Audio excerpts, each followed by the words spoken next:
नमस्कार, news makers में आपका स्वागत। मैं हूं प्रकाश हिंदुस्तानी। आज से नवरात्र शुरू हो रहा है और इस मौके पर खास तौर पर हमारे इस कार्यक्रम के लिए पधारी हैं श्रीमती रेखा जनक गांधी जी। आपका बहुत बहुत स्वागत है रेखा। नमस्कार। आपने गरबे की शुरुआत की, पारंपरिक गरबे की शुरुआत इंदौर में की। इतने सालों में 1994 में आपने शुरुआत की थी, 18 साल में गरबा इंदौर में कहां से कहां पहुंच गया। क्या समझती हैं आप इसे गरबे को? गरबे की जब मैंने शुरुआत की, मैं तो अहमदाबाद से शादी करके आई थी। मेरे हस्बैंड जनक गांधी ने बोला कि तुझे गरबे आते हैं तो यहाँ इंदौर में भी गरबे करवाए जाए। तो यहाँ के लोगों को सीखा तो अपन गरबे करवाते हैं। फिर मैंने सिखाना चालू किया तो मैंने कहा टोटल ट्रेडिशनल गरबे मैं करवाऊंगी, उससे ज़्यादा और मिक्सिंग वाले फिल्मी ट्यून ये सब नहीं होना चाहिए। तो बोले अपने को टोटल पारंपरिक और परिवार के साथ सब गरबे कर सके और परिवार देख भी ले वैसे अपन व्यवस्था करते हैं। और हमने 94 में ट्रेडिशनल गरबा का ग्रुप गुजरात से लाके यहाँ दिखाया, लोगों को बहुत पसंद आया। फिर मैंने वैसा सिखाना चालू किया जी। और बच्चे आते गए और करीब कितने बच्चों को आप गरबा सिखा चुकी हैं अभी तक 35,000 से ज्यादा हो गए। हर साल 2,000, 2,500, 3,000 बढ़ते ही जाते थे। हर इंदौर के हर कोने से आते थे गरबे सीखने। फिर मैं ऐसा सिखाती थी कि वो दुनिया में कहीं पे भी जाके गरबे की ट्यून बजे तो अच्छे से गरबा कर भी ले और दूसरों को सिखाए भी। तो बच्चे नए नए आते थे, अपने गली में अपने सोसाइटी में गरबे चालू भी करते थे और मुझे खुशी होती थी कि इंदौर में हर जगह अब गरबे होने लग गए। लेकिन अब इंदौर में जहां भी गरबे होते हैं अधिकतर जगह शुल्क लिया जाता है। गरबा सिखाने का शुल्क, गरबा देखने का शुल्क, गरबे में आओ तो पार्किंग का शुल्क, गरबे में दुकान खोले वहां जाओ तो महंगी चीजें खाओ। इतना कमर्शियलाइजेशन हो गया है। क्या उचित समझती हैं आप इसको? मैं तो उचित नहीं समझती हूँ, क्योंकि हमारे ओटीजी परिवार के संस्कार वही है कि अपने पास जो है वो किसी को अगर सिखा रहे हैं, किसी के लिए कर रहे हैं तो उसमें पैसे लेने की कोई ज़रूरत नहीं है। हो सकता है इतना अच्छे से करिए। तो हमने जब तक गरबे सिखाए और आज तक भी मैंने किसी से एक पैसा गरबे सिखाने का नहीं लिया है। 35,000 बच्चों को आपने गरबा सिखाया। हाँ जी। अगर आप 100 रुपए लेती प्रत्येक बच्चे से तो अब तक 35 लाख और 1,000 रुपए लेती तो 3.5 करोड़ रुपए आपके पास जमा हो जाते। पर इससे ज्यादा मेरे पे माँ की कृपा है, माँ की भक्ति करती हूँ और जो मुझे आनंद मिलता है, जो शक्ति मिलती है, परिवार का सुख मिलता है, वो उस सब से बहुत ज्यादा है। करोड़ों रुपए देने के बाद भी पारिवारिक सुख, परंपरा का जो आनंद रहता है वो कभी नहीं मिलता। गुजरात में कैसे शुरुआत हुई थी गरबे की? गुजरात में करीब 500 साल पहले दातुन बेचने वाली कौम रहती थी। जो सुबह सुबह अपन ब्रश करते थे, पहले दातुन हुआ करते थे। वो कौम पेड़ पर से दातुन तोड़ती थी, फिर बेचती थी। फिर रात को सब इकट्ठा होके, वो वैसे बैकवर्ड क्लास कहलवाते थे, तो उनकी जो एरिया था उसमें वो बैठ के माँ की भक्ति करते थे रात को। और बजाने का, ढोलक लाने का, ढोलक वगैरह उस टाइम पे तो कुछ भी नहीं था, तो हाथ से ताली बजाते थे और बोल बोलते थे और गाते थे। वो माँ की भक्ति रहती थी, माँ की आराधना रहती थी, माँ का वर्णन रहता था और माँ को बोलते थे कि आप हमें बहुत सुख दो, सुख, शांति और आनंद हमारे जीवन में आए और हम तन मन धन से हमेशा के लिए सुखी रहे और आपके चरणों में हमेशा रहे। वो सब वो गा के, हाथ से ताली बजाते हुए सब परिवार साथ में मिलके गोल घूम के माँ का जो गरबा रहता है, माँ की स्थापना ऐसे करते थे कि उनके पास तो ज्यादा पैसे रहते नहीं थे। छोटा सा मटका ले आए, उसमें दिया रखा और वो माँ बन गए। और उनको माँ मान के उनके आसपास माँ को देखते हुए गोल गोल वो गरबे करते थे। उससे धीरे धीरे वो अच्छा लगने लगा। फिर 2 ताली निकली, 3 ताली निकली, दोढ़िया निकला, डांडिया, सौराष्ट्र में गए तो डांडिया से करने लगे तो रास निकला, बहुत सारे मटकी वगैरह हुए, हुड़ो हुआ, गोप डांस हुआ, बहुत सारे टाइप्स निकलने लगे। वो सब पर ट्रेडिशनल ही है। हर कौम ने उससे अपनाते गए, थोड़े से चेंजेस करते रहे, पर परंपरा से कोई विचलित नहीं हुआ। गुजरात में आज भी आप जाओगे तो हर गली में, हर मोहल्ले में 5 गरबा माता जी का गरबा रख के मटका ही रखते हैं ना, वो बड़ी बड़ी मूर्तियां के खर्च नहीं करते गुजरात के लोग, वो मटका छोटा सा रखते, दिए रखते हैं, आसपास की महिलाएं इकट्ठे होके 5 गरबा, चाहे वो 80 साल की क्यों ना हो। मेरी नानी मुझे याद है 80 साल की 5 गरबे जरूर करती थी। उसी में उनका गणगौर भी आ जाता है, सभी व्रत आ जाता है, माँ की आराधना कर ली, सभी व्रत आ गए और वो बस 5 गरबा करके इतनी माँ के पास नजदीक पहुंच जाती थी कि पूरा साल निकाल देती थी कि मुझे तो कुछ होना ही नहीं, मेरे पास इतनी शक्ति आ गई है। कई लोग नवरात्र में गरबा भी करते हैं, आधी आधी रात तक नृत्य करते हैं और उपवास करते हैं। कई लोग तो उपवास के इन दिनों में अन्न बिल्कुल भी ग्रहण नहीं करते, कई लोग तो फलाहार भी ग्रहण नहीं करते। तो इतनी शक्ति कैसे आती? आप भी उपवास करती हैं? हाँ जी, मैं उपवास करती हूँ, पर मेरे उपवास थोड़े फरियाली रहते बस जी। पर माँ की आराधना 5 प्रकार की रहती है।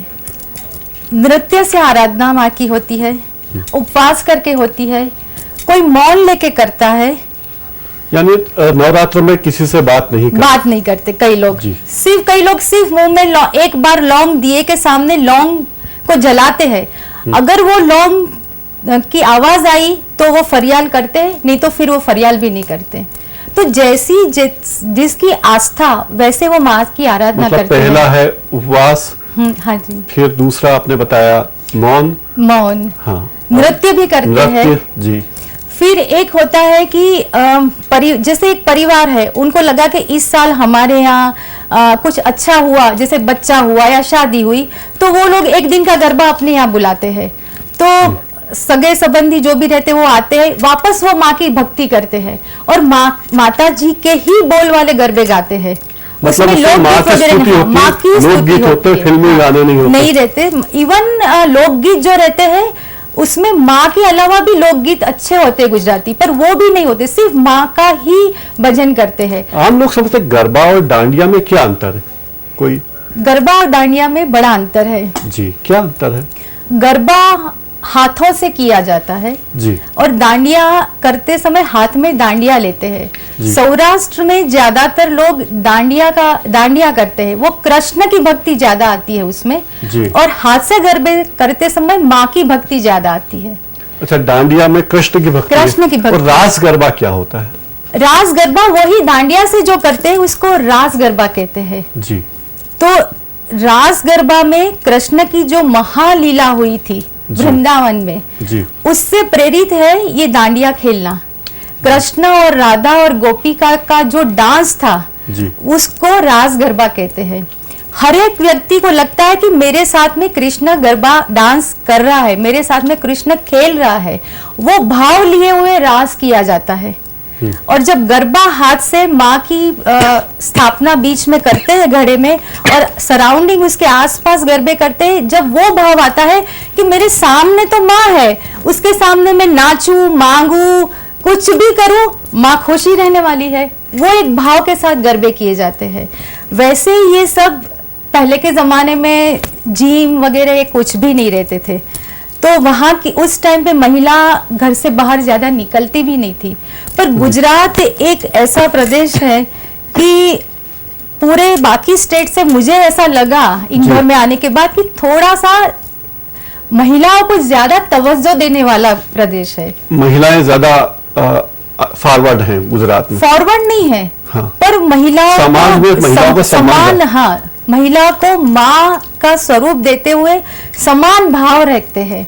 वहाँ डाउरी सिस्टम है ही नहीं गुजरात में, कुमकुम और कन्या रहती है, इसलिए लगता है कि बेटी पैदा हुई तो बहुत खुश होते हैं कि माता जी आए, और उनको लगता है कि जब तक बेटी हमारे घर पे है हम सब सुख दे, उनको कोई रिस्ट्रिक्शन नहीं रखे। और बहू आने के बाद वो सोचते हैं कि हमारे यहाँ तो बेटी आई है, बहू नहीं आई है, तो बेटी को भी सब फ्रीडम देते हैं, सब सुख देते हैं। तो वहाँ का माहौल कुछ अलग है। तो गरबे में भी हमेशा हस्बैंड वाइफ, दादा दादी, सास ससुर, बच्चे, पूरा परिवार एक साथ में माता जी की भक्ति करते हैं। माँ की भक्ति भी होती है, परिवार का साथ भी रहता है, और महिलाएं है तो पल्लू लिया है और दूर रहो, ऐसा वैसा कुछ भी नहीं। सब अपने मन की जो भी आस्था रहती है वो बाहर निकालते हैं माँ के प्रति और भक्ति करते हैं। 3 साल का बच्चा भी और 80 साल का वृद्ध या वृद्धा भी एक साथ एक परिवार में गरबा करते देखे जा सकते हैं। अब जो ट्रेडिशनल ड्रेस होना जरूरी है घर में? अब गरबा, मैंने कहा ना 500 साल पहले जो गरबा चालू हुआ था उन लोगों का ड्रेस चनिया चोली ऐसा था, और गुजरात का ड्रेस भी वही था। फिर धीरे धीरे अभी भी गुजराती महिलाएं गुजराती साड़ी ज्यादा पसंद करती है। तो गुजराती जो घाघरा रहता है थोड़ा घेर वाला रहता है, अलग टाइप का रहता है, और जमीन से थोड़ा ऊपर रहता है। वहाँ के लोग ज्यादा करकसर वाले हैं, सोचते हैं कि मैला हो जाएगा तो साबुन ज्यादा लग जाएगा। तो वो थोड़ा ऊपर रहता है, और जब गोल घूमते हैं तो उसका घेर दिखता है।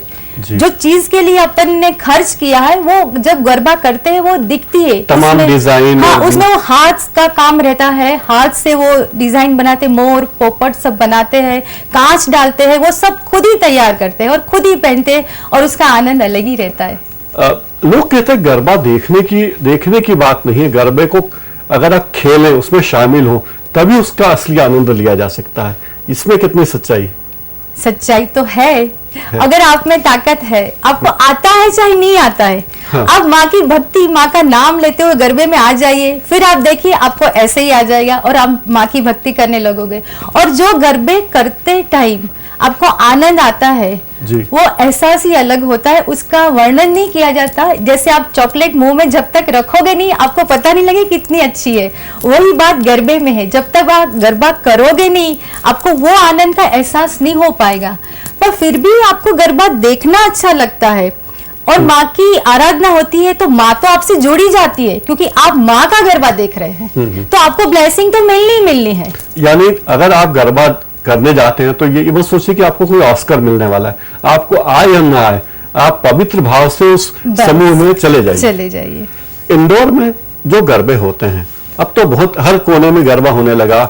गरबे को बहुत ज्यादा कमर्शलाइजेशन कर दिया गया, गरबे को बहुत ज्यादा नेताओं से जोड़ दिया गया, गरबे को तमाम मीडिया संस्थानों ने ले लिया है। हर मीडिया समूह का अपना गरबा है, हर नेता का अपना गरबा है। तो ये राजनीतिकरण, इसका फायदा लेने की कोशिश, भले पैसे न दे, ये ठीक है क्या? जरूरी नहीं कि पैसे लिए जाएं, पर नियत तो ठीक नहीं लगती यहाँ पे। ऐसा नहीं है, ऐसा नहीं। देखो, जब मैंने जितना देखा कनकेश्वरी माँ के पास जब मैं गरबे करने जाती हूँ जी, तो मैंने तो सिर्फ वही देखा है कि माँ विराजती है जी, और मेरे साथ में करीब 3000 से आसपास में गरबे जिसको सिखाती हूँ, 3000 बच्चियों को, वो मेरे साथ गरबे करती है। तो ध्यान सिर्फ लगता है कि माँ का जो गाने का बोल है, इतनी मीठी आवाज निकलती है, और लगता है कि यहाँ न कोई पॉलिटिक्स है और न कोई दूसरी कोई चीज है। और माँ की इच्छा ऐसी रहती है कि जो जो बच्ची गरबे करती है उनको एनर्जी के लिए सब कुछ दिया जाए।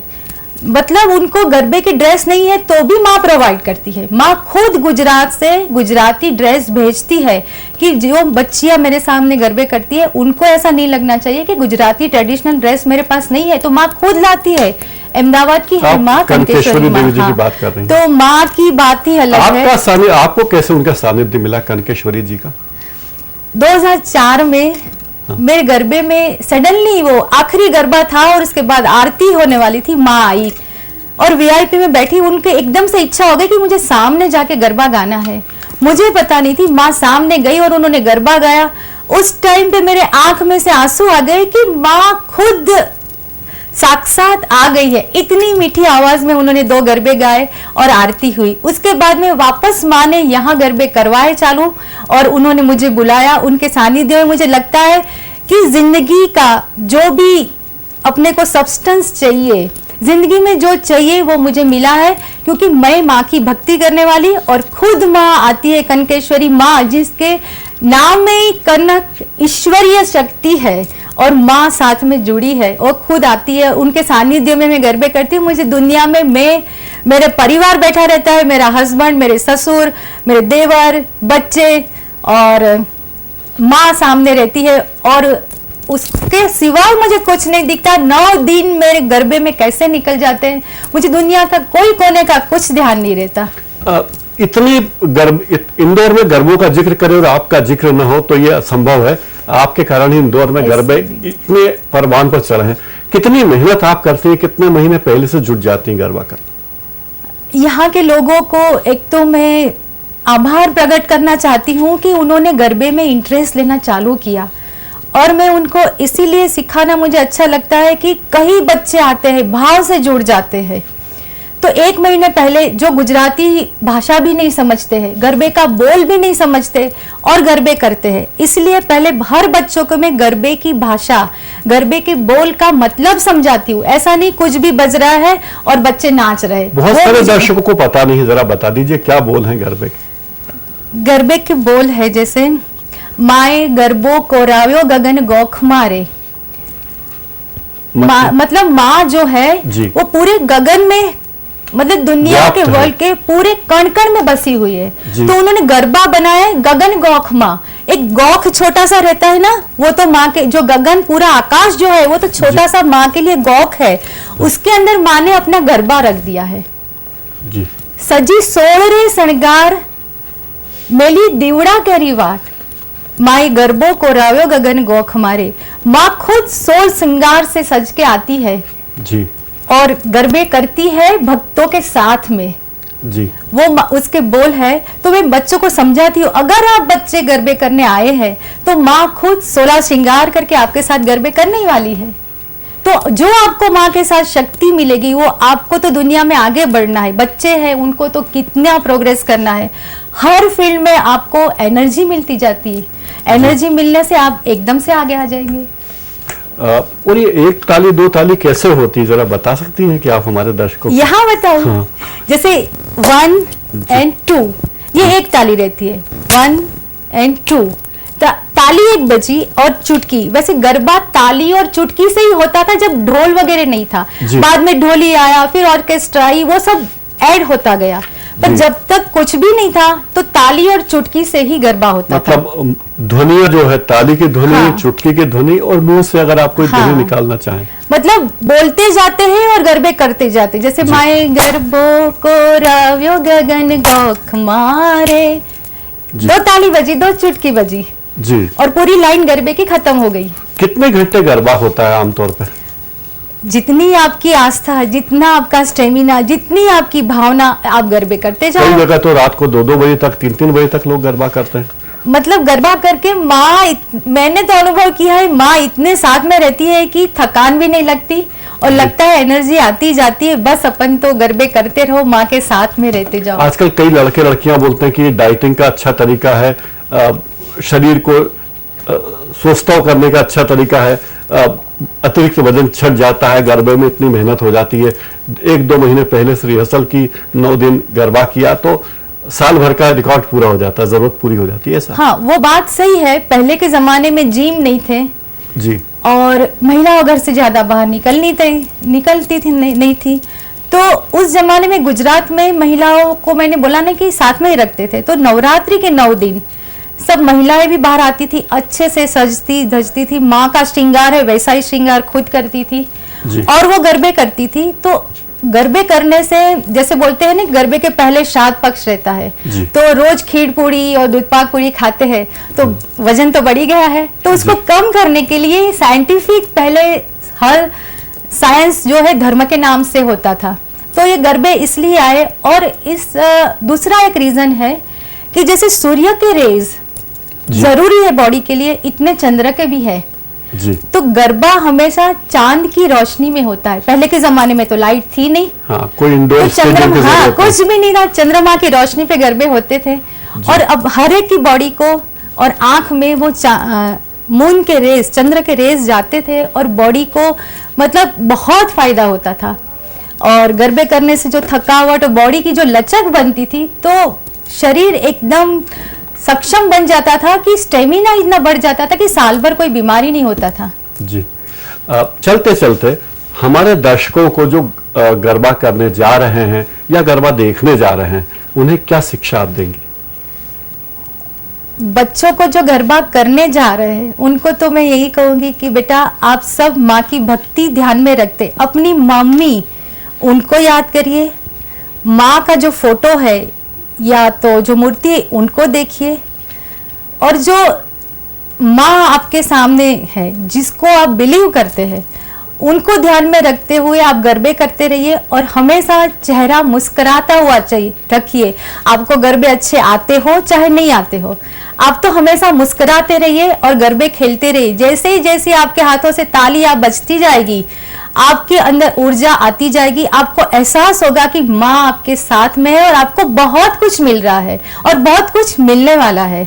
और जो गरबे देख रहे हैं उनके लिए मैं यही कहती हूँ कि आप गरबे देख के माँ की भक्ति कर रहे हैं तो माँ आपको जरूर देख रही है, और आप गरबे देख के जो खुश होते हैं तो आपकी जो खुशी है वो आपकी बॉडी में रक्त संचार बहुत अच्छा होने से आपको भी एनर्जी मिलती जाएगी। और आपको कहीं कुछ अच्छा लगा, आप ताली बजाते हैं तो ताली की बजाने से भी आपको एनर्जी मिलती है। तो माँ की भक्ति होना बेस है। उसके अलावा मैं नहीं चाहती कि आप गरबे में जीन्स पहनो या चिंगम खाओ या तो छेड़खानी करो। ये सब माँ बाप के संस्कार आपको दिखाना है। आप जिस घर से निकले हो उस घर के माँ बाप को आपको प्रेजेंट करने की जगह है गरबा। आप आपके घर से निकलते हैं तैयार होके, माँ बाप के पैर पड़ के जहाँ पे गरबा करते हो अपने परिवार के संस्कार आप लोगों को रूबरू करवाते हो। आप अकेले आपको नहीं, आपके परिवार भी आपके साथ में, तो आपके संस्कार आपको दिखाना है। तो उसमें तो आपको पता है आप सब अच्छे घर से है तो अच्छे से ही गरबे करना है और बहुत एंजॉय करना है। रेखा जनक गांधी जी, आप हमारे स्टूडियो पधारी। आपने इतनी अच्छी अच्छी बातें हमें बताई गरबे के बारे में, हमारे दर्शकों को भी बताया, उन दर्शकों को जो गरबा खेलने जा रहे हैं और उन्हें भी जो गरबे के साक्षी होने वाले हैं। आपकी शिक्षा का अगर वो पालन करेंगे तो निश्चित ही गरबे का ये 8 दिन चलने वाला उत्सव बहुत अच्छा रहेगा और हमारी परंपरा के अनुरूप रहेगा। आप हमारे स्टूडियो पधारी, आपका बहुत बहुत धन्यवाद। आप सबका भी डीजी केबल का भी बहुत बहुत धन्यवाद कि आपने हमें यहाँ बुलाया और माँ की आराधना के लिए हमें प्रशंसा करने की, लोगों से रूबरू कराने की कोशिश करी। बहुत बहुत धन्यवाद। न्यूज ब्रेकर्स में आज इतना ही। आप सबके लिए नवरात्र शुभ हो, गरबे का आनंद आप भी लें। बहुत बहुत शुभकामनाएं।